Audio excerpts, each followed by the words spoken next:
یہ کوئی 10ویں بار تھا جب اس نے فائزہ کو دیکھ کر بے چارگی سے کہہ دیا، فائزہ آپ بھی پلیز میری تھوڑی سی ہیلپ کر دیں۔ کالج کی انتظامیہ نے پہلے ہی تاجی کو بلا کر باور کروا دیا تھا کہ وہ پڑھائی میں زیادہ دلچسپی نہیں لے رہی، اسی لیے وہ داجی کے شکوے شکایات کو ختم کرتے ہوئے ساری توجہ پڑھائی کی جانب مبذول کرنا چاہتی تھی۔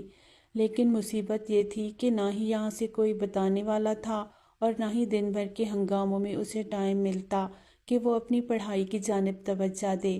ممانی جان نے کام کے اتنے بکھیڑے کھڑے کر دیے ہوتے کہ رات گئے وہ ان میں پھنسی رہتی، اور رات میں پھر نیند کا خمار اس طرح اترتا کہ کتاب کو سینے پر جما کر وہ آنکھیں بند کرتی اور اگلے ہی لمحے نیند کی وادیوں میں اتر جاتی۔ یہ روز کا معمول بن چکا تھا۔ اس وقت بھی صبح کا ٹیسٹ کے لیے وہ بار بار فائزہ کی منت کر رہی تھی کہ اسے کچھ سمجھا دے، کچھ بتا دے، لیکن فائزہ نے ہمیشہ کی طرح کان بند کرتے ہوئے اپنی ساری توجہ موبائل پر مبذول کر لی۔ فائزہ یونیورسٹی کی مصروفیت میں لپٹی رہتی، سارا دن یہی کام ہوتا، دوستوں کے ساتھ گھومنا پھرنا، اپنی پڑھائی پر توجہ دینا، اور بلا شبہ وہ پڑھائی میں بہت تیز تھی، جبکہ اسے تو عرصہ ہو چکا تھا گھر سے باہر نکلے ہوئے۔ سارا دن ملازمہ کے ساتھ گھر کے کام کاج کروانا، رات گئے برتن دھو کر کچن کے سارے معاملات سنبھال کر کمرے میں آنا، اور موبائل اس کے پاس ہونا تو گھر میں بہت بڑی تباہی لا سکتا تھا۔ ممانی بھلا کیسے برداشت کر سکتی تھی کہ وہ موبائل ہاتھ میں رکھے یا اسے اس طرح کی کوئی آزادی حاصل ہو؟ اگر تم نے اب مجھے ڈسٹرب کیا تو میں امی کو بتا دوں گی، لہٰذا چپ کر کے اپنا کام کرو اور مجھے بات کرنے دو حفصہ سے۔ فائزہ کے سخت لہجے پر وہ خاموشی سے اسے دیکھتی رہ گئی۔ اس سے چند سال بڑی ماموزاد بہن، جس نے مجبوری میں اس سے کمرہ تو شیئر کر لیا تھا لیکن کبھی اس سے دوستی نہیں بنا پائی، جیسا رویہ ممانی اختیار کیے رکھتی ویسا ہی رویہ وہ بھی، حالانکہ اس نے کتنا چاہا تھا کہ فائزہ اور اس کے درمیان دوستی ہو جائے، کوئی تو ایسا ہو جس سے وہ دکھ سکھ شیئر کر لے، لیکن فائزہ بس اسے اس وقت استعمال کرتی جب اپنا کوئی کام کروانا ہو، اپنے لیے کچھ بنوانا ہو یا پھر اپنے مطلب کے لیے استعمال کرنا ہو، اور پھر بھی وہ خوشی خوشی اس کے کام آ جاتی۔ تم ایسا کرو، وجدان بھائی کے کمرے میں چلی جاؤ، ان سے مدد لے لو گی تو وہ تمہاری مدد کر دیں گے، ویسے بھی وہ اس وقت فری ہوتے ہیں۔ فائزہ نے اسے نئی راہ دکھائی، وہ غصہ تو نہیں کریں گے؟ اگر وہ مجبوری کا شکار نہ ہوتی تو وجدان کے کمرے میں کبھی بھی نہ جاتی، کیونکہ وجدان اور اس کے درمیان اتنی کھلی بات چیت نہیں تھی۔ وہ سنجیدہ مزاج شخص اپنی ذات تک منسلک رہتا، اور پھر بھلا ممانی کیسے برداشت کر سکتی کہ وہ رات کے اس پہر ان کے بیٹے کے کمرے میں جاتی؟ جاؤ تم پلیز، یہاں میرا سر کھانے سے بہتر ہے کچھ دیر ان کی مدد لے لو، فائزہ نے تھوڑے سخت لہجے میں کہا تو اپنے نوٹ سنبھالتی ہوئی شال اٹھا کر کمرے سے باہر نکل آئی۔ خشک لبوں کو تر کیا تھا، دل کو تھوڑا سا سنبھالا، شال کو سر پر لپیٹا اور نوٹ ساتھ میں لیے وہ وجدان کے کمرے تک آ گئی۔ اس نے اچھی طرح جائزہ لیا تھا، یہاں کوئی اسے دیکھنے والا نہیں تھا، خاص طور پر ممانی جان، اور ممانی جان کے علاوہ یہاں کوئی اس سے سخت لہجے میں بات نہیں کرتا تھا، اس لیے اسے صرف ممانی کا خوف تھا۔ کمرے کے دروازے پر اس نے ہلکی سی دستک دی، ایک بار اور دوسری بار جواب آیا تھا لیکن تھوڑے سے سخت لہجے میں۔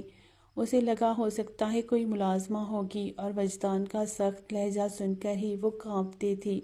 ارادہ ٹوٹا کہ یہیں سے واپس پلٹ جائے، لیکن اگلے ہی لمحے وجدان نے دروازہ کھول دیا۔ اسے اپنے سامنے دیکھ کر وہ ہلکا سا مسکرایا تھا۔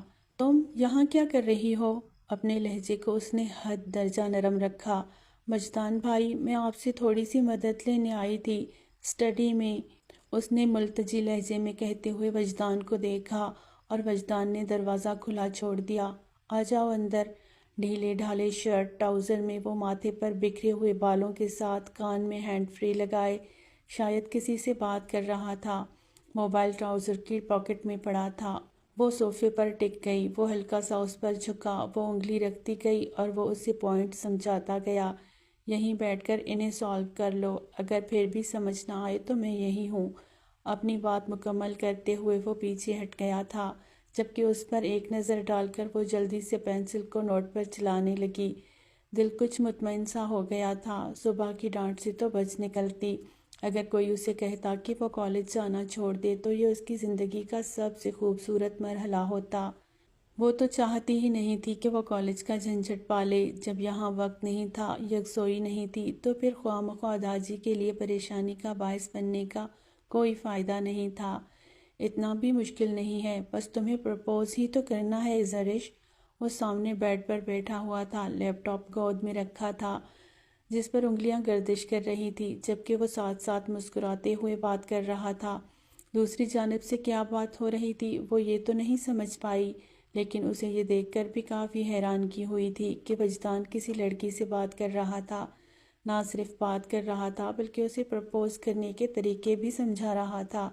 اپنی پٹر پٹر چلتی ہوئی زبان کا استعمال اگر کسی نیک مقصد کے لیے کر لو گی تو تمہارے لیے اچھا ہوگا۔ کل ملتے ہیں، پھر میں تمہیں بتاؤں گا۔ اس کی ساری توجہ وجدان کی باتوں کی طرف چلی گئی۔ 17 سالہ لڑکی کے احساسات میں یہ بات عجیب تھی کہ وہ کسی لڑکی سے بات کر رہا تھا، اور وہ بھی پرپوز کرنے والے حوالے سے۔ اپنے سرخ سرخ لبوں کو دانتوں میں دبا کر وہ انہماک سے وجدان کو دیکھتی رہی جو اس کی جانب متوجہ نہیں تھا۔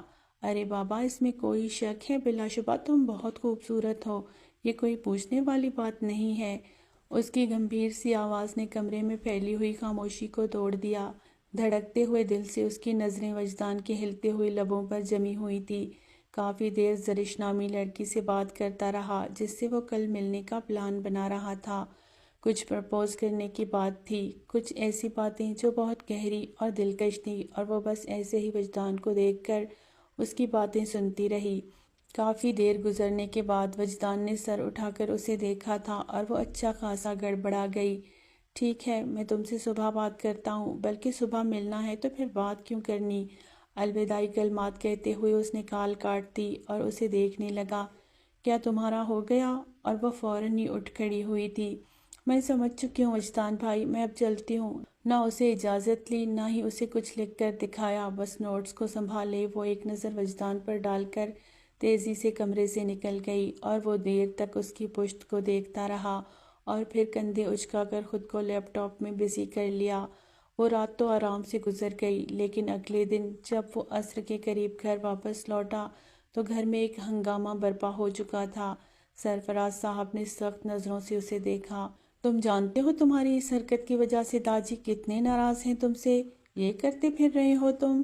اس نے ابھی اپنی یونیورسٹی کو ختم کیا تھا اور اب آفس جانا شروع کیا تھا۔ سرفراز صاحب یہی چاہتے تھے کہ وہ مکمل طور پر بزنس میں دلچسپی لے اور سب کچھ خود ہی سنبھال لے۔ کیا مطلب ہے آپ کا؟ کیا کہنا چاہ رہے ہیں آپ بابا؟ وہ وہیں صوفے پر ٹک گیا۔ اپنی جرابیں اتارتے ہوئے وہ بے فکر سا نظر آ رہا تھا، لیکن سرفراز صاحب غصے میں تھے۔ ابھی تمہاری کیریئر بنانے کی عمر ہے، تمہیں آفس میں دلچسپی لینی چاہیے، اور تم لڑکیوں میں دلچسپی لے رہے ہو؟ تم جانتے ہو ہمارے خاندان میں یہ ساری باتیں ممنوع ہیں۔ تمہارا رشتہ وہی ہوگا جہاں میں چاہوں گا۔ اور صفیہ بیگم کا چہرہ تو غصے سے پھولا ہوا تھا۔ سرفراز صاحب اسے ہدایت دیتے ہوئے کمرے سے باہر نکل گئے، جبکہ صفیہ بیگم نے ہی اسے ساری بات بتائی تھی کہ نور العین نے اسے کسی لڑکی سے بات کرتے ہوئے سن لیا ہے اور اس بات کو پوری حویلی میں پھیلا دیا ہے۔ داجی بھی بہت ناراض ہیں۔ صفیہ کو تو پہلے ہی وہ لڑکی ایک آنکھ نہیں بھاتی تھی، اسی لیے باتوں میں ان باتوں کا بھی تڑکا لگا دیا جو کہ حقیقت میں ہوئی بھی نہیں تھی، اور وہ شدید آگ بگولا ہو کر اٹھ کھڑا ہوا۔ دماغ فوری طور پر گزری ہوئی رات کی طرف چلا گیا۔ یعنی وہ رات پڑھنے کے بہانے یہی سب کچھ سننے کے لیے میرے کمرے میں آئی تھی؟ اور صفیہ بیگم نے حیرت سے اسے دیکھتے ہوئے سر اٹھایا۔ وہ رات تمہارے کمرے میں کیا کرنے آئی تھی؟ ان کا غصہ تو سوا نیزے پر تھا۔ امی سوالات لے کر آئی تھی، مجھ سے ہیلپ چاہتی تھی۔ اس نے بے فکری سے بات کہہ دی۔ وہ جس قدر سنجیدہ مزاج شخص تھا، اس کے خلاف یہ بات خاص طور پر داجی کو غصہ دلا سکتی تھی، کیونکہ داجی سے پہلے ہی اس کی اتنی نہیں بنتی تھی۔ خبردار، آج کے بعد اس لڑکی کو اپنے کمرے میں مت آنے دینا، وہ اچھی لڑکی نہیں ہے۔ آج تمہارے کردار پر بات کی ہے تو کل کوئی ایسی بات کرے گی جو تمہیں لوگوں کے درمیان سر اٹھانے سے بھی روکے۔ ایسی لڑکیوں کا کوئی بھروسہ نہیں ہوتا۔ میں خود ہی اسے اس طرح قابو کروں گی کہ آج کے بعد میرے بیٹے کو دیکھنے کی بھی ہمت نہیں کرے گی۔ صفیہ بیگم تو بہت ناراض ہو چکی تھی، اسے اس بھاشن میں کوئی دلچسپی نہیں تھی، اسی لیے سر جھٹکتے ہوئے کمرے سے نکل گیا۔ اس کے لیے تو یہ بات پریشانی کا باعث بنی تھی کہ اس لڑکی نے اسے زرش سے باتیں کرتے ہوئے سنا اور اسی بات کو بڑھا چڑھا کر پھیلا دیا۔ پوری حویلی میں اس کی ذرا برابر عزت نہیں رہی۔ سرفراز صاحب تو پہلے ہی اس پر زیادہ اعتماد نہیں کرتے تھے، اور داجی جن سے اس نے ہر بار جھگڑا مول لیا، وہ یہاں کس کس کو اپنی صفائیاں دیتا پھرتا۔ اگر وہ لڑکی اس کے سامنے ہوتی تو یقیناً اس کا گلا دبا کر اسے یہیں ختم کر دیتا۔ غصہ اس کی رگ رگ میں پھیل گیا۔ ڈنر کے بعد تک وہ اپنے کمرے میں ہی رہا۔ اگلی صبح وہ آفس جانے کے لیے بالکل تیار تھا، جب ناشتے کی ٹیبل پر داجی نے اسے مشکوک نظروں سے دیکھا۔ برخوردار، بہتر ہے کام کی طرف توجہ دو۔ نور العین ناشتے کی ٹیبل پر نہیں تھی، اس کے آنے سے پہلے ہی وہ کالج کے لیے نکل گئی۔ شاید وہ اس کے سامنے آنے سے اسی لیے اجتناب برت رہی تھی کہ اسے اندازہ تھا وجدان اس کے ساتھ کیا سلوک کرے گا۔ آپ کو غلط فہمی ہے، میں پہلے ہی اپنے کام پر ہی توجہ دیتا ہوں، ایسی کوئی بات نہیں ہے جس طرح کے خیالات آپ نے اپنے ذہن میں بٹھا رکھے ہیں۔ سر جھکا کر ناشتہ کرتے ہوئے اس نے اپنی بات مکمل کی، لیکن داجی سخت لہجے میں دہاڑے تھے۔ گھر کی بچیوں کے سامنے تم فحاشی پھیلائے پھرتے ہو، تمہیں اندازہ ہے اس بات کا کہ تمہاری بہن پر اور تمہاری پھپھوزاد پر اس کا کیا اثر ہوگا، اور تم کہہ رہے ہو تمہاری عادتیں ٹھیک ہیں؟ انہیں تو پہلے ہی اس کا بغاوت بھرا لہجہ ایک آنکھ نہیں بھاتا تھا۔ آپ کو غلط فہمی ہوئی ہے، وہ بس میری دوست ہے اور ہم کسی اور سلسلے میں بات کر رہے تھے۔ اس نے ابھی بھی اپنے لہجے کو نرم اور دماغ کو ٹھنڈا رکھا۔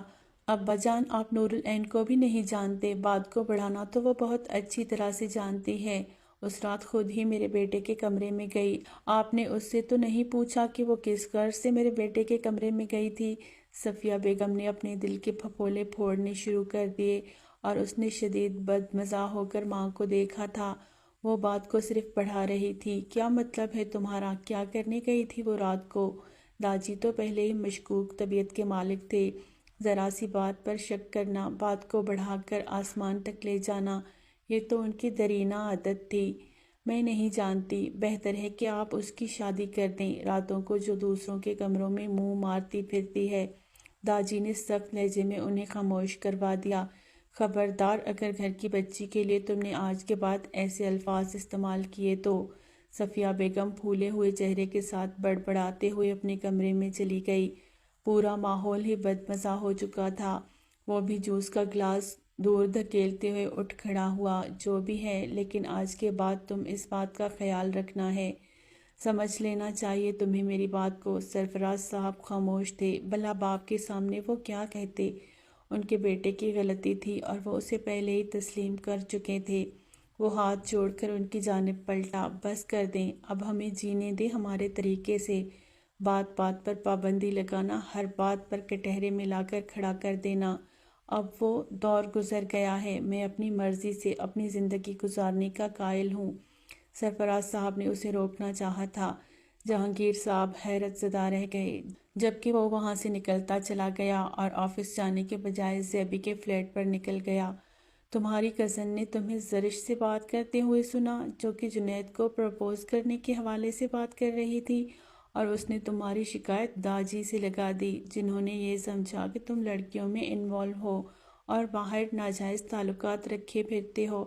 زیبی کا ہنس کر برا حال تھا۔ ہاؤ کیوٹ یار، اتنی کیوٹ لڑکیاں تمہارے گھر میں رہتی ہیں۔ اس کا دل چاہا کہ پاس پڑا ہوا جگ اٹھا کر زیبی کا سر پھوڑ دے۔ تمہیں کیوٹ لگ رہا ہے؟ 10 خاندانوں کے درمیان لڑائی کی آگ پھیلا کر تمہیں وہ باندری کیوٹ لگ رہی ہے؟ اس کا بس نہیں چل رہا تھا۔ نور العین اگر اس وقت اس کے سامنے ہوتی تو وہ نہ جانے اس کے ساتھ کیا کرتا۔ کیوٹ ہی ہے، اس نے پوری بات ہی نہیں سنی اور تم جیسے پھنے خان کو پھنسا کر رکھ دیا۔ اس سے زیادہ کیوٹنس کیا ہوتی ہے؟ قسم سے اگر وہ میرے سامنے آ جائے تو میں اس کی ساری کیوٹنس نکال کر رکھ دوں۔ اس نے صوفے کی پشت پر سر گرا دیا اور زیبی ایک بار پھر ہنس پڑا تھا۔ وہ شام تک وہیں رہا، رات بھی وہیں رکنے کا ارادہ تھا۔ وہ 1-2 دن کے لیے گھر نہیں جانا چاہتا تھا، تاکہ گھر والوں کو اندازہ ہو کہ اس کی بھی کوئی عزت نفس ہے۔ اسے بھی اپنی من مرضی چاہیے، اپنی آزادی سے وہ فیصلے کرنے کا حق رکھتا ہے، اور کسی کو یہ حق نہیں کہ کسی سے کچی پکی بات سن کر اس کے خلاف الزامات لگا کر محاذ کھڑا کر دے، جبکہ یہ نہیں جانتا تھا کہ اس بغاوت کا اثر گھر والوں پر کیا پڑے گا۔ داجی جو پہلے ہی اس سے ناراض ہو چکے تھے، اس بغاوت پر اس کے خلاف کیا فیصلہ کریں گے۔ اس وقت بھی وہ کمرے میں بیٹھی چوڑیوں کی سیٹنگ کر رہی تھی، جبکہ فائزہ موبائل پر بزی تھی۔ جب صفیہ بیگم کمرے میں داخل ہوئی، کچھ دیر پہلے ہی وہ کالج سے واپس آئی تھی۔ کچھ دیر کے بعد چائے بنا کر اسے کچن کے سارے برتن دھونے تھے۔ ابھی ملازمہ کچن میں تھی۔ تمہاری وجہ سے صبح سے میرا بیٹا گھر نہیں آیا، آخر تم چاہتی کیا ہو؟ اپنی زندگی میں سکون نہیں ہے اور ہماری زندگیوں کو عذاب بنا کر رکھ دیا ہے تم نے۔ صفیہ بیگم نے اندر آتے ہی سختی سے اس کے بالوں کو پکڑ کر جھنجھوڑ دیا تھا۔ میرے بیٹے پر الزام لگاؤ گی، آدھی رات کو اس کے کمرے میں جاؤ گی، میں تمہارا منہ توڑ دوں گی۔ وہ درد سے سسکتی ہوئی بلک بلک کر رو پڑی۔ صفیہ بیگم کا رویہ ہمیشہ سے ہی اس کے ساتھ ایسا رہا تھا، لیکن آج وہ جس طرح سے بیہیو کر رہی تھی وہ حقیقت میں خوف زدہ ہو گئی۔ نہ ہی ماموں جان گھر تھے اور نہ ہی نانا ابا، اور ایسی صورتحال میں کون اسے صفیہ بیگم کے چنگل سے آزادی دلاتا۔ مومانی جان، میں نے کچھ نہیں کہا، میں نے بس چھوٹی سی بات فائزہ آپی کو کہی تھی، اور فائزہ اپنا نام سن کر ہی سکتے میں رہ گئی۔ تم نے خود کہا تھا کہ بھائی کسی لڑکی سے اظہار محبت کر رہے ہیں، گندی باتیں کر رہے ہیں، اور اب تم مکر رہی ہو۔ فائزہ بھلا کہاں ہار ماننے والی تھی؟ ایک تو تم نے غلطی کی اور دوسرا میری بیٹی پر الزام لگا رہی ہو۔ صفیہ بیگم نے اسے اچھا خاصا جھاڑ کر رکھ دیا تھا۔ آج کے بعد میرے بیٹے کے آس پاس بھی مجھے نظر نہ آنا۔ میں بہت اچھی طرح جانتی ہوں ماں کی طرح تمہیں لڑکے بہلانا کتنا اچھے سے آتا ہے۔ جیسے تمہاری ماں نے میرے بھائی کو بہلا لیا تھا، بالکل اسی طرح اب تم بھی اسی کوشش میں ہو کہ میرے بیٹے کو اپنی مٹھی میں کر لو اور اس کے بعد اس ساری حویلی پر قابض ہو جاؤ، جو میں اپنے جیتے جی تو نہیں ہونے دوں گی۔ صفیہ بیگم کیا باتیں دہرا رہی تھی، کون سی دشمنی نکال رہی تھی، اس کی ماں کے بارے میں کیا کہہ رہی تھی، ان ساری باتوں سے تو وہ نہ سمجھ تھی، لیکن حقیقت یہی تھی۔ وہ بچپن سے یہی سنتی جا رہی تھی کہ اس کی ماں نے صفیہ بیگم کے بھائی کو بہلا لیا، اس کے ساتھ نکاح کیا، اور شاید یہ رشتہ صفیہ بیگم کے لیے اتنا ناپسندیدہ تھا کہ اس کی ماں کے مر جانے کے بعد بھی ان کے دل میں اس کے لیے نرمی پیدا نہیں کر پایا۔ اس کا دل چاہا کہ وہ چیختے ہوئے ان کے ہاتھوں کو جھٹک دے، انہیں روک دے کہ آج کے بعد میری ماں کے لیے ایسے الفاظ استعمال مت کیجیے گا، لیکن وہ کچھ بھی نہیں کر سکتی تھی۔ اگر وہ ایسا کرتی تو صفیہ بیگم تو اسے کھڑے کھڑے ہی جلا دیتی۔ رومانہ بیگم کی وفات کے بعد ہی انہیں بھائی کا خیال ایک بار پھر ستانے لگا۔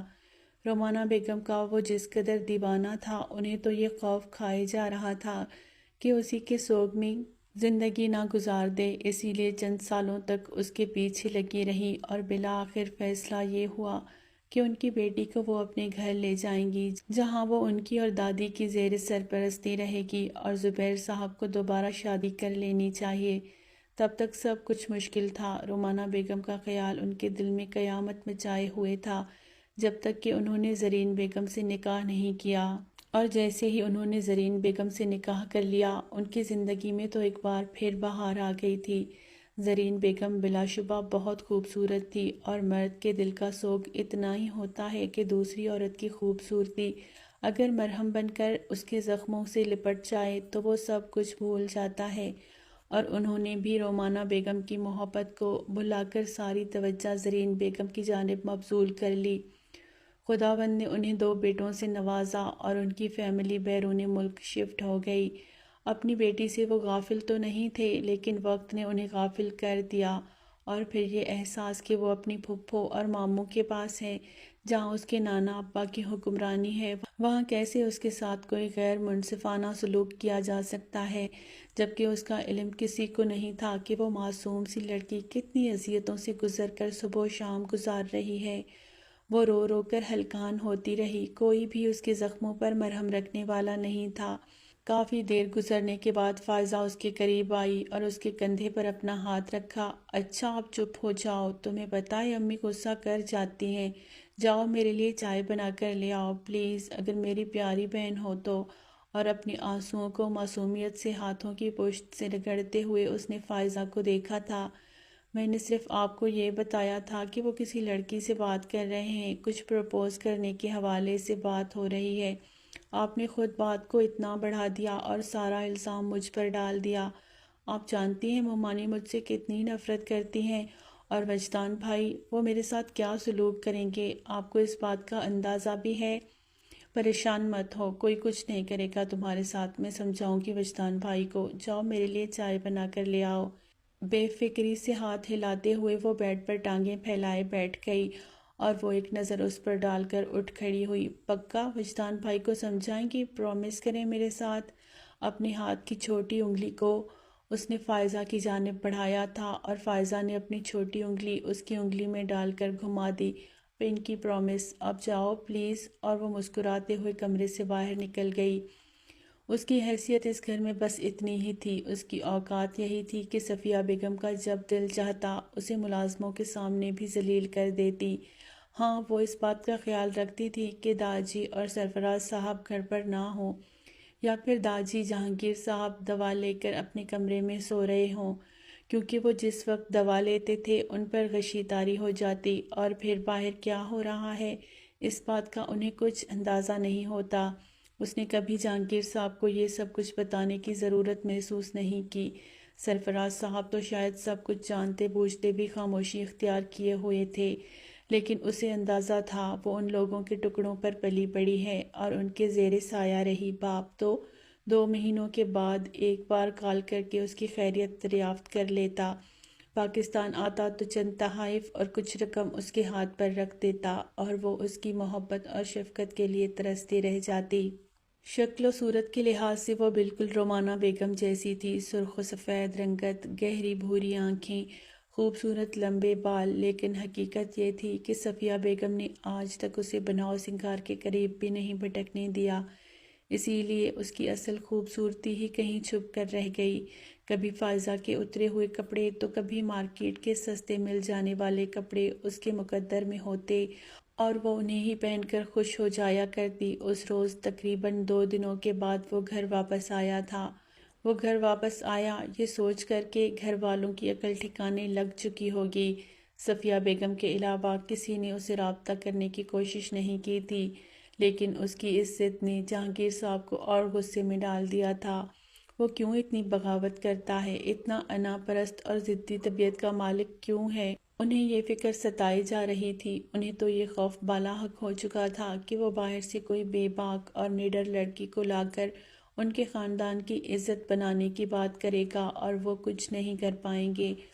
حقیقت تو یہ تھی کہ وہ ان کا لاڈلا پوتا تھا، لاڈلا اور اکلوتا پوتا، جسے وہ اپنی جان سے زیادہ چاہتے تھے، لیکن کبھی بھی نہیں چاہتے تھے کہ وہ غلط صحبت کا شکار ہو کر اپنی شخصیت کو کھو دے۔ وہ چاہتے تھے کہ اگر وہ مر بھی جائیں تو حویلی کے پاس ایک اور جہانگیر خان ہو۔ سخت اور اصول پسند، سخت اور سنجیدہ مزاج کا مالک تو وہ تھا ہی، لیکن اس کے اصول جہانگیر صاحب کے اصولوں سے مختلف تھے، اور اس میں بھی اتنی ہمت نہیں تھی کہ دیر تک اپنے دادا کو ناراض کیے رکھتا۔ آخر داجی میں اس کی جان بستی تھی۔ ہاں کبھی کبھار ان کے مد مقابل آ کر سوال و جواب کر لیتا۔ 1-2 دنوں تک خاموشی چھائی رہتی اور تیسرے روز پھر ان کے کمرے میں چلے جاتا، کیونکہ ان کے بغیر اس کا بھی گزارا نہیں تھا۔ وہ کتاب پر نظریں مرکوز کیے مطالعہ کر رہے تھے اور اسے مکمل نظر انداز کیے ہوئے تھے، جب اس نے نرمی سے ان کے ہاتھوں سے کتاب لے کر سائیڈ ٹیبل پر رکھ دی اور دونوں ہاتھوں کو تھام لیا۔ بس کر دیں جہانگیر صاحب، بچے کی جان لیں گے کیا؟ کیوں کرتے ہو وہ کام جو مجھے ناپسند ہیں؟ میرے جگر کے ٹکڑے ہو تم، جسے میں کبھی اذیت میں نہیں دیکھ سکتا، پریشانی میں نہیں دیکھ سکتا، اور یہ بھی نہیں چاہتا کہ وہ غلط صحبت کا شکار ہو کر اپنی جوانی کو برباد کر لے۔ اور اس نے جھک کر باری باری ان کے ہاتھوں پر بوسہ دیا تھا۔ میں بھی نہیں چاہتا، اور میں آپ کو یقین دلاتا ہوں کہ شادی آپ کی مرضی سے ہی کروں گا داجی۔ باہر کا زمانہ بدل گیا ہے، وہ صرف میری دوستیں ہیں، یونیورسٹی میں ہم ساتھ پڑھتے تھے، ایک گروپ میں رہے، بس اس کے علاوہ کچھ نہیں، اور انہوں نے اس کی بات پر یقین کر لیا۔ ٹھیک ہے، ایک ساتھ چائے پیتے ہیں، لیکن اپنا وعدہ یاد رکھنا کہ شادی میری مرضی سے ہی کرو گے۔ اور اس نے ہنستے ہوئے حامی بھر لی۔ جہانگیر صاحب کے ساتھ اس کی صلح ہو چکی تھی، اب اسے نپٹنا تھا اس لڑکی سے جس نے اس کے خلاف یہ ساری باتیں پھیلائی، اور اب اسے چھپ کر بیٹھی تھی، اور وہ بھی اسے اگلے دن ہی مل گئی۔ اس وقت وہ آفس سے گھر واپس آیا تھا، سیڑھیاں چڑھتے ہوئے اپنے کمرے میں جا رہا تھا جب وہ اسے بھاگ کر سیڑھیاں اترتی ہوئی دکھائی دی، اور بالکل اس کے سامنے آ کر کھڑی ہو گئی۔ بڑی بڑی آنکھوں میں خوف کی ایک لہر دوڑ گئی۔ اس سے پہلے کہ وہ واپس پلٹتی، وجدان نے سختی سے اس کا بازو پکڑا اور اسے اپنی جانب موڑ دیا۔ چائے بنا کر میرے کمرے میں لے کر آؤ۔ وہ کانپتے ہوئے 2 قدم پیچھے ہوئی۔ مومانی جان نے آپ کے کمرے میں جانے سے منع کیا ہے۔ وہ ہلکا سا منمنائی، آواز بمشکل وجدان کے کانوں تک پہنچی۔ تمہاری مومانی جان گھر پر نہیں ہے، ذرا کمرے میں آؤ، مجھے تمہارے ساتھ کچھ حساب کرنا ہے۔ صاف لہجے میں کہتے ہوئے وہ اپنے کمرے میں چلا گیا۔ اس بات کا تو اسے بھی اندازہ تھا کہ مومانی جان کمرے میں نہیں ہے، وہ تو بس فرار چاہتی تھی۔ مومانی جان اور فائزہ مارکیٹ تک گئی تھی، اور گھر میں وہ اکیلی تھی۔ چائے بناتے ہوئے بھی اس کے ہاتھ مسلسل کانپتے رہے، لبوں کو سختی سے کچلتے ہوئے وہ یہی سوچتی رہی کہ وہ اس کے سامنے جا کر کیا کہے گی، وہ اسے کتنا ڈانٹے گا۔ بڑی بڑی آنکھوں میں بار بار نمی اترتی رہی، اور اس نمی کو وہ بار بار حلق میں اتارتی رہی۔ بالآخر چائے بن گئی۔ چائے کو کپ میں انڈیل کر وہ کپ ٹرے میں سجاتے ہوئے سیڑھیاں چڑھ کر اس کے کمرے کے دروازے کے سامنے آ کر کھڑی ہو گئی۔ لعنت بھیج رہی تھی اس وقت پر جب وہ پہلی بار اس کے کمرے میں گئی۔ اسے وجدان کے غصے کا اندازہ تھا۔ وہ عمر میں اسے تقریباً 5-6 سال بڑا تھا، اور وہ اچھی طرح سمجھتی تھی کہ اس کی اس بات نے وجدان کو کتنا ہرٹ کیا ہوگا، گھر میں کتنا ہنگامہ کھڑا ہوا، اور صفیہ بیگم نے بھی اس بات کو کتنا اچھالا ہے۔ اب کمرے کے دروازے پر ہی کھڑی رہو گی، اندر بھی آؤ گی؟ وہ اس کی ہلکی سی جھلک دیکھ چکا تھا۔ آئینے کے سامنے کھڑا وہ شرٹ تبدیل کر رہا تھا جب وہ اندر داخل ہوئی، اور ٹیبل پر چائے کا کپ رکھتے ہوئے 2 قدم پیچھے ہٹ کر سر جھکا کر کھڑی ہو گئی۔ آنسو آنکھوں سے گرنے کے لیے بے تاب تھے۔ بھلے ہی وہ ایک عرصے سے اس گھر میں رہ رہی تھی، لیکن وجدان کے ساتھ بہت لیے دیے انداز میں بات کرتی تھی، بلکہ کبھی کبھار تو وہ اسے مکمل اگنور کر دیتا۔ تمہیں کس نے کہا تھا کہ میں کسی لڑکی سے بات کر رہا ہوں اور اس کے ساتھ ناجائز تعلقات رکھے ہوئے ہیں؟ اس کے بالکل قریب آ کر کھڑا ہو گیا، ہلکا سا جھک کر اس کے چہرے کو دیکھتا رہ گیا۔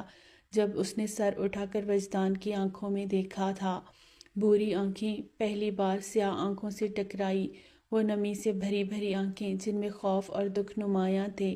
ایک لمحے میں ہی سارا غصہ جھاگ کی طرح بیٹھ گیا۔ وہ گڑبڑاتے ہوئے پیچھے ہٹا جب اس نے اپنے کانپتے ہوئے لبوں سے بتایا تھا کہ اس نے فائزہ آپی سے ایسا کچھ بھی نہیں کہا، بس یہی کہا تھا کہ آپ کسی لڑکی سے بات کر رہے ہیں۔ اس نے تو سوچا تھا کہ وہ اس پر دھاڑے گا، غصہ کرے گا، اسے کہے گا کہ آئندہ اس کے کمرے میں نہ آئے، اس کی ذات سے دور رہے، لیکن کچھ بھی نہیں کہہ پایا، بس دیر تک اس کے چہرے کو دیکھتا رہا، اور پھر اسے کمرے سے جانے کے لیے کہہ دیا۔ چائے کا کپ اٹھا کر وہ بالکنی میں آ کر کھڑا ہو گیا۔ ہاؤ کیوٹ یار، ایسی کیوٹ لڑکیاں بھی تمہارے گھر میں رہتی ہیں؟ زیبی کی آواز ہوا کے دوش پر سوار ہو کر اس کے کانوں سے ٹکرائی، اور اس نے چائے کا کپ لبوں سے لگا لیا۔ سپ لیتے ہوئے وہ مبہم سے مسکرایا تھا۔ کیوٹ تو خیر بہت ہے، دل نے پہلی بار کسی کو اس قدر معصوم تسلیم کیا تھا، ورنہ اسے ہر معصوم چہرہ بناوٹی نظر آتا۔ وہ جتنے خوف کا شکار تھی، جتنا بات کرنے سے کترا رہی تھی، وہ سب کچھ بہت اچھی طرح سے سمجھ رہا تھا۔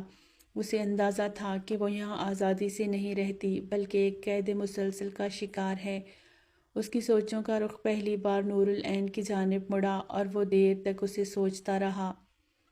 داجی کو اس نے اختیار دے دیا تھا کہ وہ جب چاہیں اس کے لیے لڑکی پسند کر سکتے ہیں، اور اسی ایک ہفتے میں ہی اسے یہ فیصلہ بھی سننے کو ملا کہ داجی نے فیصلہ کر دیا تھا وہ نور العین سے نکاح کے رشتے میں منسلک ہو جائے۔ صفیہ بیگم نے تو ہنگامہ کھڑا کر دیا۔ بس سرسری سی بات اس کے کانوں کے قریب سے گزری، اور اسے کچھ عجیب سا بھی لگا تھا۔ جو بھی تھا، اس نے آج تک نور العین کے بارے میں ایسا کچھ نہیں سوچا تھا۔ وہ ان کے گھر میں رہتی تھی، ان کی ذمہ داری تھی، لیکن اس سے چھوٹی تھی اور وہ یہی چاہتا تھا کہ وہ اپنی مرضی سے اپنے لیے ہم سفر منتخب کرے۔ آج تک کبھی دھیان اس جانب گیا ہی نہیں کہ وہ نور سے کسی ایسے رشتے میں منسلک ہو جائے گا، لیکن جب سے صفیہ بیگم نے یہ بات دہرائی تھی کہ وہ رات دیر تک وجدان کے کمرے میں ہی رہی، تو اسی دن سے ہی جہانگیر صاحب کو انجان سی سوچوں نے گھیر لیا تھا۔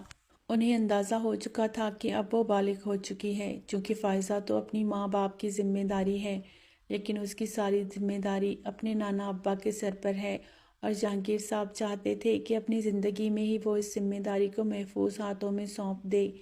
اسی لیے انہوں نے زبیر سے بھی بات کر لی، اور زبیر صاحب کو تو اس رشتے میں کوئی اعتراض نہیں تھا۔ گھر کا لڑکا تھا، دیکھا بھالا، ہاں انہوں نے اتنا کہہ لیا کہ وجدان سے اس کی رضامندی چاہی جائے۔ اگر وہ اس رشتے کے لیے خوش نہیں ہے تو زبردستی میری بیٹی کو اس کے سر پر مسلط نہ کرنا۔ لیکن صفیہ تو ہتھے سے ہی اکھڑ گئی۔ مت سوچئے گا سرفراز صاحب کہ میں اس لڑکی کو اپنی بہو کے طور پر تسلیم کروں گی، نہ ہی میرا بیٹا کبھی رضامند ہوگا۔ وہ لڑکی تمہاری بھتیجی ہے، تمہارے بھائی کا خون ہے۔ چلو رومانہ کی حیثیت سے تو مجھ سے اپنا نہیں سمجھتی، تو اپنے بھائی کا ہی خیال کر لو۔ بیگم سرفراز صاحب اسے سمجھاتے رہے، لیکن اس کے کان پر جوں تک نہیں رینگی۔ نہ جانے کیوں انہیں یقین تھا کہ ان کا بیٹا کبھی نہیں مانے گا، لیکن جس وقت انہیں یہ معلوم ہوا کہ وہ یہ اختیار جہانگیر صاحب کے ہاتھ میں پہلے ہی دے چکا ہے، وہ تو مزید آپے سے باہر ہوئی تھی۔ وجدان کو کھری کھری سنا دی، لیکن وہ بس خاموش رہا۔ عجیب سے احساس میں گھرا ہوا تھا، اس نے آج تک اس کے بارے میں ایسا نہیں سوچا تھا، اور حد یہ تھی کہ وہ بھی یہ نہیں جانتا تھا کہ نور العین اس رشتے کے لیے رضامند ہے یا نہیں۔ اور اس روز اس نے نور العین سے خود بات کرنے کی کوشش کی۔ اس نے سوچ لیا تھا وہ نور العین سے بات کرے گا۔ اگر اس رشتے میں اس کی رضامندی ہوئی تو داجی کو کہہ دے گا کہ وہ نکاح کے لیے تیار ہے، اور اگر اس رشتے میں اس کی رضامندی نہ ہوئی تو وہ خود انکار کر دے گا۔ یہی سوچتے ہوئے وہ پہلی بار اس کے کمرے میں گیا۔ رات کے تقریباً 10 بج رہے تھے، اور ڈنر حویلی میں بہت جلدی ہو جایا کرتا۔ اسے یقین تھا وہ سب کچھ واضح طور پر اس کے سامنے بیان کر دے گی۔ وہ فائزہ اور اس کے کمرے کے دروازے پر آیا، اور اندر سے آنے والی آوازوں نے اس کے قدم وہیں روک دیے تھے۔ تمہیں اس بات کا علم تو ہونا چاہیے کہ وجدان بھائی تمہیں پسند نہیں کرتے۔ وہ اچھے خاصے پڑھے لکھے بااعتماد خوبصورت لڑکے ہیں، تم ان کے سامنے کچھ بھی نہیں۔ فائزہ اس سے بات کر رہی تھی اور اس کی جانب سے خاموشی تھی۔ اگر وہ تمہیں ساری زندگی اپنی غلامی میں رکھیں، کبھی تمہیں بیوی کا درجہ نہ دیں، تم سے محبت نہ کر پائیں، تو وہ یقیناً اس کے ذہن میں اندیشے پھیلا رہی تھی۔ تو کوئی بات نہیں، میں ان سے محبت کر لوں گی۔ اس کا دل شدید دھڑکا۔ اس کے بارے میں ایسا گمان رکھتی تھی۔ اس کی یہ بات ثابت کر رہی تھی کہ وہ وجدان کے لیے کیا سوچ رہی ہے، اور اس رشتے کی حیثیت اس کے سامنے کیا ہے۔ تم جیسی لڑکی سے کوئی محبت نہیں کر سکتا، تم ساری زندگی ہی اسی خوش فہمی میں گزار دو گی۔ ٹھیک ہے فائزہ آپی، مجھ سے کوئی محبت نہیں کر سکتا تو میں وہ کر سکتی ہوں نا، اور میں سب سے محبت کرتی ہوں، ان سے بھی کر لوں گی۔ ایک معصوم سی سوچ نے اس کے وجود کو اپنی لپیٹ میں لے لیا تھا۔ وہ چپ چاپ واپس لوٹ آیا۔ ایک لڑکی جس نے ساری زندگی اسی طرح گزار دی کہ فیصلے اس پر مسلط کیے جائیں، اسے اندیشوں سے ڈرایا جائے۔ نہ جانے کس احساس کے تحت اس نے دادا سے کہہ دیا تھا کہ وہ صرف نکاح نہیں، رخصتی بھی چاہتا ہے۔ صفیہ بیگم نے چاہے لاکھ ہنگامے کیے، لیکن بیٹے کے سامنے ہار گئی۔ اس کے بیٹے نے خود اس رشتے کو تسلیم کیا تھا، اور اس سے بڑھ کر اور کیا ہو سکتا تھا۔ گھر میں تیاریاں شروع ہو گئی۔ زبیر صاحب کو بھی انوائٹ کیا گیا، لیکن ہمیشہ کی طرح ان کی مصروفیت اور ان کی زندگی کی سب سے بڑی خوشی اور سب سے بڑا فیصلہ بھی باپ کی مصروفیت کی زد میں آ گیا تھا۔ انہوں نے آنے سے معذرت کر لی تھی اور کہہ دیا تھا کہ انہیں جہانگیر صاحب پر پورا بھروسہ ہے۔ اپنی بیٹی سے ویڈیو کال پر بات کی اور اسے احساس دلایا کہ وہ حقیقت میں بہت مصروف ہیں۔ بچوں کے ایگزام چل رہے ہیں، اور اس ساری صورتحال میں یہاں سے واپسی جلدی ممکن نہیں۔ لیکن اس کے ساتھ ہی انہوں نے وعدہ بھی کیا تھا کہ وہ بہت جلد اس سے ملاقات کرنے کے لیے آئیں گے۔ لیکن اب اسے پرواہ نہیں تھی۔ اس نے چھوڑ دیا تھا شدت سے اپنے باپ کا انتظار کرنا، اپنی چھوٹی چھوٹی خوشیوں کو سنبھال کر رکھنا کہ بابا کے ساتھ شیئر کرے گی۔ اب وہ ان ساری باتوں سے باہر آ کر عملی زندگی میں قدم رکھ چکی تھی۔ صفیہ بیگم نے ساری خریداری خود کی۔ اسے تو ایک اتنا حق بھی حاصل نہیں تھا، لیکن نکاح کے جوڑے کے لیے اس نے خود فرصت سے وقت نکالا تھا اور کہا تھا کہ وہ خود لے آئے گا اپنی ہونے والی بیوی کو ساتھ لے جا کر، تاکہ اس میں اس کی بھی مرضی اور رضامندی شامل ہو۔ کم سے کم اپنی زندگی کے اتنے خاص موقع پر تو وہ اپنی مرضی سے کچھ خرید سکتی ہے نا۔ لیکن جس وقت جانے کا ٹائم ہوا، صفیہ بیگم نے اسے کہہ دیا تھا اگر وہ یہاں سے ایک قدم بھی باہر نکلے گی تو ان کے عتاب کا نشانہ بن جائے گی، اسی لیے کیسے وجدان کو انکار کرنا ہے یہ اسے خود ہی سوچنا چاہیے۔ اور اس نے جانے سے معذرت کرتے ہوئے کہہ دیا تھا کہ وجدان جو بھی اپنی مرضی سے خرید کر لائیں گے وہ اس کی رضامندی ہی ہوگی، اسے بخار ہے نہیں جا سکتی۔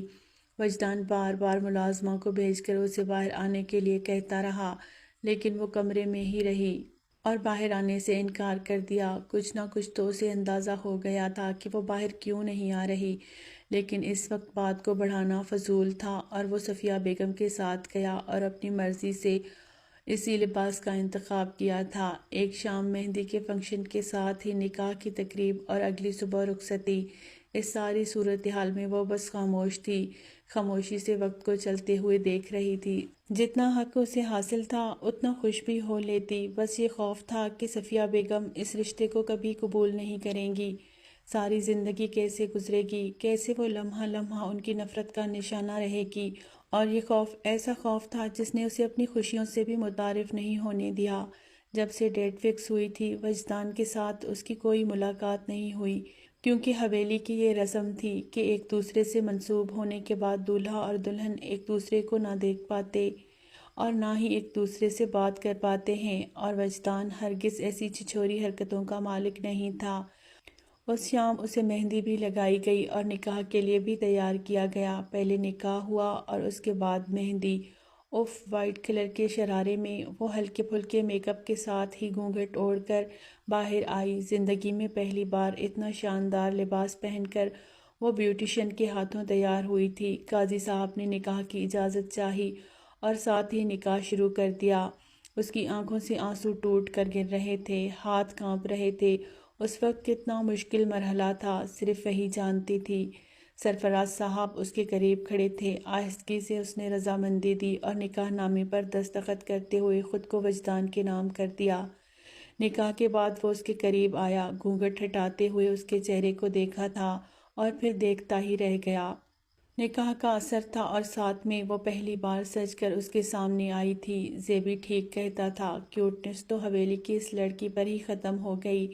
وہ دیر تک اس کے چہرے کو دیکھتا رہا اور پھر جھکتے ہوئے اس کے ماتھے پر اپنے لب سجا دیے۔ پہلی بار دل میں یہ احساس زیادہ تھا کہ وہ صرف اس کی مالکیت ہے، اور یہ احساس ہی بڑا خوشگن ہوتا ہے۔ دو دلوں کو جوڑ لینے کے لیے وہ اس کے پہلو میں آ کر بیٹھی، ساتھ ہی مہندی کی رسم ہوئی اور کچھ دیر کے بعد صفیہ بیگم نے اسے کمرے میں بھیج دیا، یہ کہہ کر کہ بیوٹیشین نے اسے مہندی لگانی ہے۔ اس رات اسے مہندی لگ گئی۔ دل میں عجیب و غریب احساسات تھے۔ رات کا آخری پہر تھا جب وہ مہندی لگوا کر تھوڑے آرام کی غرض سے لیٹ رہی تھی، جب صفیہ بیگم دروازہ کھول کر کمرے میں داخل ہوئی۔ بغیر دستک دیے وہ اس کے سر پر کھڑی تھی اور اس نے سر اٹھا کر ان کے چہرے کو دیکھا۔ تمہیں لگ رہا ہے تم جیت گئی ہو، جیسے تمہاری ماں کو لگا تھا۔ ان کی نظروں کے سامنے وہ منظر چل رہا تھا جب ان کے بھائی نے لاکھ کوششوں کے باوجود فیصلہ رومانہ بیگم کے حق میں دے دیا اور وہ کچھ نہیں کر پائی، اور اسی طرح رومانہ بیگم بھی ان کے سامنے سج دھج کر اس کے بھائی کی ملکیت بن گئی۔ وہ بس خوف سے سر جھکائے اپنے دوپٹے کے پلو کو مروڑتی رہی، اس کے علاوہ وہ کہہ بھی کیا سکتی تھی؟ یاد رکھنا، جس روز میرے بیٹے کے قریب جاؤ گی اور اس کی بیوی ہونے کا حق حاصل کرو گی، اس روز اس کی زندگی سے ہمیشہ کے لیے نکل جاؤ گی، اور اسے بس دھمکی نہ سمجھنا، یہ میں تمہیں آخری وارننگ دے رہی ہوں، کیونکہ میں تمہارے اس حسین چہرے کو اس طرح مسل کر رکھ دوں گی کہ وہ ساری زندگی تم سے نفرت کرے گا۔ ترس جاؤ گی وجدان حیدر کے لیے، تمہیں اس قابل کر دوں گی کہ وہ خود تمہیں اپنی زندگی سے نوچ کر باہر پھینک دے۔ صفیہ بیگم کے غصے نے تو اس سے پہلے ہی خوف و ہراس میں مبتلا کر رکھا تھا، اور اب جس طرح وہ بات کر رہی تھی، جو ان کا لہجہ تھا، اس کا دل کانپ گیا۔ اتنی بڑی خوشی میں بھی اس خوف کی آمیزش کوئی عام بات تو نہیں تھی۔ وہ معصوم طبیعت کی کم گو لڑکی جس کا بچپنا ابھی تک باتوں سے چھلکتا تھا، اس کے لیے اتنی نفرتوں کو سنبھالنا وبال جان تھا، اور اسی لباس میں بیوٹیشن کی مہارت سے کیے گئے میک اپ کے ساتھ وہ قیامت خیز حسن لے کر اس کے پہلو میں بیٹھی تو وجدان حیدر کو پلٹ کر اسے دیکھنا پڑا۔ حسین ہونا بھی نعمت خداوندی ہے، اور یہاں قدرت اس پر ٹوٹ کر مہربان ہوئی تھی۔ حسین اور با اخلاق، لیکن یقین رکھیں حسین ہونا اور خوش قسمت ہونا دو متضاد باتیں ہیں۔ رخصتی تو کیا ہی ہونی تھی، ایک کمرے سے اٹھ کر دوسرے کمرے میں چلے جانا، لیکن رخصتی بظاہر جتنی بھی معمولی ہو، یہ ایک بہت بڑا مرحلہ ہوتا ہے جب ایک لڑکی کو اپنی زندگی کے خول سے نکل کر دوسری زندگی میں قدم رکھنا پڑتا ہے۔ وجدان حیدر کے بیڈ پر وہ پورے حق سے اپنے عروسی لباس کو پھیلا کر بیٹھی تھی۔ اس نے نظریں اٹھا کر صوفے کو دیکھا۔ وہ جب بغیر کسی حق کے اس کے صوفے کے کونے میں دبک کر بیٹھی اس سے خوف زدہ ہوتی تھی، اور آج وقت نے اسے ان ساری چیزوں پر حکمران بنا دیا تھا، لیکن حکمرانی اس کا خواب نہیں تھا، وہ تو بس وجدان حیدر کے دل کے قریب پہنچنا چاہتی تھی۔ معصومیت سے نظریں گھما کر چیزوں کو دیکھتے ہوئے وہ تھک ہار کر اپنی نظروں کو اپنے ہاتھوں پر گرا لیتی، جس کی ہتھیلی پر چمکتے ہوئے وجدان کے نام کو کسی روشن ستارے کی طرح سجا دیا گیا۔ کمرے میں داخل ہوا تو انہماک سے اسے دیکھتے ہوئے اس کے قریب آ بیٹھا، کوہنی کو بیڈ پر ٹکائے۔ وہ کوہنی کی ٹیک سے لیٹا دلکشی سے اس کے چہرے کو دیکھ رہا تھا۔ ویسے بہت خوبصورت ہو تم، یہاں رہتے ہوئے کبھی مجھے اندازہ ہی نہیں ہوا کہ تم اتنی خوبصورت ہو سکتی ہو۔ لہجہ بدلا ہوا تھا، اس کی نظروں میں خمار چھایا ہوا تھا۔ اس نے بے دھیانی سے وجدان کی آنکھوں میں دیکھا اور پھر دیکھتی رہی۔ اس کے دماغ میں صرف صفیہ بیگم کی باتیں چل رہی تھی۔ اپنی خشک حلق کو ترک کرتے ہوئے وہ اس کے چہرے کو دیکھتی گئی۔ جانتا ہوں خوبصورت لگ رہا ہوں، لیکن اگر اس طرح متواتر دیکھتی رہو گی تو نظر لگا دو گی مجھے۔ وہ دلکشی سے ہنس دیا، جبکہ وہ جھیمتے ہوئے نظریں جھکا گئی۔ آپ نے مجھ سے شادی کر لی ہے تاکہ داجی آپ پر کبھی غصہ نہ کریں کہ آپ کسی لڑکی سے بات کرتے ہیں۔ اس کا ذہن ایک بار پھر زرش کی طرف چلا گیا تھا۔ اس روز اس سے باتیں کرتے ہوئے سنا تھا، اس لمحے وہ یہ بات دہراتی ہوئی اسے خالص بیویوں جیسی لگی۔ دلکشی سے سمیٹتے ہوئے اس نے اسے اپنے سینے پر گرا لیا۔ چاہے جتنی لڑکیوں سے باتیں کرتا رہوں، لیکن اصل بات تو تم سے ہے۔ جو کچھ تمہارے ساتھ کروں گا وہ کسی اور کے ساتھ کرنے کا سوچ بھی نہیں سکتا۔ ایک آنکھ دباتے ہوئے وہ اسے مکمل سرخ کر گیا تھا، اور وہ فوراً ہی گڑبڑا کر اٹھ گئی۔ آپ ایسا کچھ نہیں کریں گے، آپ اتنے بڑے ہیں، اور ایسی بدتمیزی اچھی نہیں لگے گی۔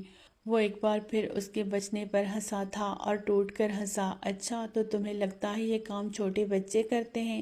وہ اسے سمیٹ رہا تھا، اس کے قریب آ کر اسے جویلری سے آزاد کر رہا تھا، جبکہ وہ اس کی لپیٹ میں تھی۔ وجدان کی انگلیوں کا لمس اسے گھیرے ہوئے تھا، اس کا دل شدت سے دھڑک رہا تھا۔ اگر اس کے قریب جانے کا سوچا بھی تو تمہیں اس قابل کر دوں گی کہ وہ خود تمہیں اپنی زندگی سے نوچ کر پھینک دے گا۔ اس نے اپنا کانپتا ہوا ہاتھ وجدان کے سینے پر دھر دیا، آنکھوں میں نہ ملا کر وہ بس اسے دیکھتی رہی۔ کپ کپاتے ہوئے لبوں سے اس نے التجا کی تھی، پلیز آج نہیں، اور اس کے چہرے پر ایک نظر ڈال کر وہ خود پر بڑی مشکلوں سے قابو پا کر اس سے دور ہٹا تھا۔ تم جانتی ہو آج ہماری گولڈن نائٹ ہے، اس کے باوجود بھی اگر تم چاہتی ہو کہ میں تم سے دور رہوں تو ٹھیک ہے، لیکن جلد ہی خود کو اس سب کے لیے تیار کر لو۔ میں چاہتا ہوں کہ ہمارے رشتے کو ایک نام مل جائے، ایک مقام مل جائے۔ چھوڑ کر چینج کرتے ہوئے وہ سونے کے لیے لیٹ گیا، اور وہ بھی اس کے سونے کا یقین کرتے ہوئے بیڈ کی دوسری جانب آ کر لیٹ گئی۔ کمرے سے باہر تک سب کچھ ٹھیک تھا، لیکن صفیہ بیگم کسی خوفناک سائے کی طرح اس پر مسلط تھی۔ نہ ہی وہ اس کے ساتھ خوشگوار ٹائم اسپینڈ کر پاتے، بلکہ وجدان سے دور دور رہا کرتی۔ پہلے پہل تو وہ اس کی دوری کو جھجک اور شرم سمجھتا تھا، لیکن ہر بار ہی اس کے قریب آنے پر وہ پسینوں میں نہا جاتی۔ دل کی دھڑکن اتنی تیز ہو جاتی کہ وہ اس کی دھڑکنوں کو دور سے بھی محسوس کر لیتا۔ اس کا پورا وجود کانپنے لگ جاتا، سانس تیز ہو جاتی، اور یہ سب کچھ وہ پچھلے ایک ہفتے سے برداشت کر رہا تھا۔ اسے لگنے لگا تھا جیسے وہ کسی سنگین صورتحال سے گزر رہی ہے۔ اس کے پریشان سے چہرے کو صفیہ بیگم نے بھی باہر نوٹ کر لیا تھا، اور یہی تو وہ چاہتی تھی۔ ان کے درمیان اتنی دوریاں آ جائیں کہ وہ کبھی ایک دوسرے کے قریب نہ آ پائیں۔ اس روز وہ اسے ڈاکٹر کے پاس لے کر چلا گیا۔ بظاہر تو وہ اسے گھمانے لایا تھا، لیکن اپنے اندر موجود پریشانی کو ختم کرنے کے لیے اس نے ڈاکٹر صاحبہ کو اس کی ساری صورتحال سے آگاہ کر دیا۔ ایسا ویسا کوئی مسئلہ لگ تو نہیں رہا، لیکن پھر بھی اگر آپ چاہتے ہیں تو ہم ECG کر لیتے ہیں، آپ کا شک بھی دور ہو جائے گا۔ وہ بس چپ چاپ ساتھ بیٹھی رہی۔ وہ کمرے سے باہر چلا گیا تھا اور باہر ہی انتظار کرنے لگا، جب کچھ دیر کے بعد جھنجھلاتی ہوئی ایک نرس باہر آئی اور وجدان فوراً اٹھ کھڑا ہوا۔ آپ کی مسز کوآپریٹ نہیں کر رہی، آپ پلیز خود آ کر ایک بار ان سے بات کریں۔ وہ سر تھام کر رہ گیا۔ جب وہ اندر داخل ہوا تو مزید حیران ہوا۔ وہ ایک کونے میں سمٹ کر بیٹھی تھی۔ نہیں، مجھے نہیں کروانا یہ سب کچھ، میں کبھی بھی آپ لوگوں کو ہاتھ لگانے نہیں دوں گی۔ شرم کے مارے اس کا پورا چہرہ سرخ تھا اور وجدان کو دیکھتے ہوئے وہ فوراً اس کے قریب آئی اور اس کی پشت سے لگ کر کھڑی ہو گئی۔ ایسے گندے طریقے سے چھوتے ہیں یہ جیسے آپ، اس نے سب کے سامنے کہہ دیا تھا اور وہ خود بھی اچھا خاصا گڑبڑا گیا۔ ڈاکٹر صاحبہ، ہم 1-2 دنوں تک آتے ہیں، میں ذہنی طور پر انہیں تیار کر لوں۔ بڑی مشکل سے خود پر ضبط کرتے ہوئے اسے لے کر باہر آ گیا۔ گاڑی میں بیٹھتے ہی وہ شو شو کرتی رونے لگی، جبکہ اس پر ایک نظر ڈال کر کچھ چپ چاپ ڈرائیونگ کرتا رہا۔ گھر آنے کے بعد ابھی اس نے زیادہ بات چیت نہیں کی تھی۔ وہ نہیں جانتا تھا آخر وہ بہانے بازیاں کر رہی ہے یا پھر اس کے قریب نہیں آنا چاہتی، لیکن حقیقت یہ تھی کہ وہ اس کی بیوی تھی۔ اتنا دور رہنا اس کے بس میں نہیں تھا تو شدید پریشانی اور تذبذب میں تھی۔ وجدان سونے کے لیے لیٹا تو وہ اس کے قریب آ کر لیٹ گئی، آہستگی سے اس کے کندھے پر ہاتھ رکھا تھا اور اس نے اس کا ہاتھ سختی سے دور دھکیل دیا۔ اگر تم میرے ساتھ کوئی رشتہ نہیں رکھنا چاہتی تو مجھے صاف صاف بتا دو، مجھے اس طرح ذلیل و خوار مت کرو۔ وہ شدید غصے میں تھا اور اس کے غصے کو دیکھ کر اس کے سینے پر سر رکھ کر وہ سسک پڑی۔ اگر آپ میرے قریب آئیں گے تو ممانی جان کچھ ایسا کریں گی کہ آپ مجھے ہمیشہ کے لیے اپنی زندگی سے نکال دیں گے۔ بے تحاشا روتے ہوئے وہ اسے بتا رہی تھی اور وہ ٹھٹک گیا۔ ممانی جان نے خود کہا تھا کہ اگر میں آپ کو قریب آنے دوں گی تو وہ ہمیشہ کے لیے مجھے آپ سے دور کر دیں گی۔ مجھے آپ سے دور نہیں جانا، روتے ہوئے کہہ گئی، اور اس نے بازوؤں سے تھام کر اسے اپنے سامنے بٹھا دیا تھا۔ کس نے تم سے ایسا کہا ہے؟ اور پھر اس نے ساری بات وجدان کے سامنے رکھ دی۔ اب اسے اندازہ ہوا تھا کہ وہ کس خوف کی لپیٹ میں آ کر اسے دور تھی، اور جب اس کے قریب آتا تو وہ اس قدر خوفزدہ کیوں ہو جاتی تھی۔ اس نے ذہن میں اس بات کو بٹھا لیا تھا کہ اگر وجدان اس کے قریب آئے گا تو صفیہ بیگم کچھ ایسا کریں گی جو ناقابل برداشت ہوگا۔ اس نے سمیٹتے ہوئے اسے اپنے سینے پر سلا لیا تھا۔ ایسا کچھ نہیں ہوگا، نہ ہی میرے ہوتے ہوئے تمہیں کوئی کچھ کہہ سکتا ہے۔ تمہیں یہاں رہنا ہے تو مضبوط رہنا ہے، کیونکہ تمہارے ساتھ میں ہوں۔ اگر تم اسی طرح ڈرتی رہو گی، جھجکتی رہو گی تو ہو سکتا ہے مجھے کھو دو۔ کیا تم مجھے کھونا چاہتی ہو؟ اور اس نے روتے ہوئے نفی میں سر ہلا دیا۔ اس کے کانپتے ہوئے لبوں کو اپنے دسترس میں لے کر وہ اسے اتنا قریب کر چکا تھا کہ اس کی دھڑکنوں کو محسوس کر رہا تھا۔ اس روز اس نے نرمی سے اسے سمیٹ کر اپنے بے تحاشا قریب کر لیا، اس کے وجود کو محبت سے سمیٹتے ہوئے اسے احساس دلا رہا تھا کہ وہ اکیلی نہیں ہے۔ اس کے پہلو میں کھڑا ہوا شخص اتنا مضبوط ہے کہ اس کی خاطر کسی بھی چٹان سے ٹکر لے لے۔ وہ خود کبھی بھی صفیہ بیگم سے بدتمیزی نہیں کر سکتا تھا اور یہ بھی نہیں چاہتا تھا کہ صفیہ بیگم اس کی بیوی سے زیادتی کریں، اس لیے اس نے سوچ لیا تھا وہ اسے ہی اتنا مضبوط بنا دے گا کہ وہ کسی بھی طرح کے ٹارچر کو برداشت نہ کرے اور خود ہی اپنے پیروں پر کھڑی ہو جائے۔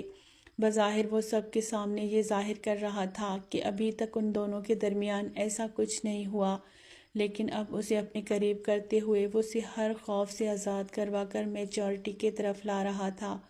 وہ چاہتا تھا کہ اب خاموش ہونے کے بجائے وہ بھی اپنے حق کے لیے کھڑی ہو، اپنے حق کے لیے آواز اٹھائے، لڑنا سیکھے اور مقابل کو احساس دلائے کہ وہ بھی اس گھر کی وارث ہے۔ اس کی محبت کا اثر تھا کہ وہ دن بدن نکھرتی جا رہی تھی، حسین سے حسین تر ہوتی جا رہی تھی۔ وجدان کا ساتھ اتنا خوبصورت تھا کہ اس نے ہر خوف کو نوچ کر خود سے دور پھینک دیا۔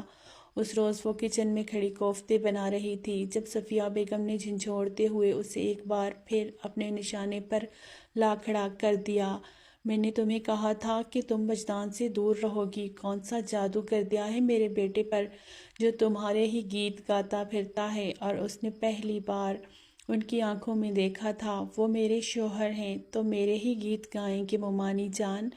اور مومانی جان کی تو سانس ہی اٹک گئی۔ اس کی چلتی ہوئی زبان کو دیکھ کر وہ جو چپ چاپ مار کھا لیا کرتی، ان کے سامنے رونے کی جسارت نہیں کرتی تھی، آج آنکھوں سے آنکھیں ملا کر بات کر رہی تھی۔ مت بھولو کہ میں تمہارا حشر بگاڑ سکتی ہوں۔ جس وجدان کے دم پر تم اتنا اترا رہی ہو وہ میرا بیٹا ہے۔ ایک ہی بار میں تمہیں خود سے دور پھینک دے گا، اور تم جیسی لاوارث لڑکیوں کا تو ٹھکانہ بھی بس شوہر کا گھر ہوتا ہے۔ اس نے نرمی سے ان کا ہاتھ اپنے بازو سے ہٹا دیا۔ میں بھی یہ کہہ سکتی ہوں کہ میں وجدان کی بیوی ہوں۔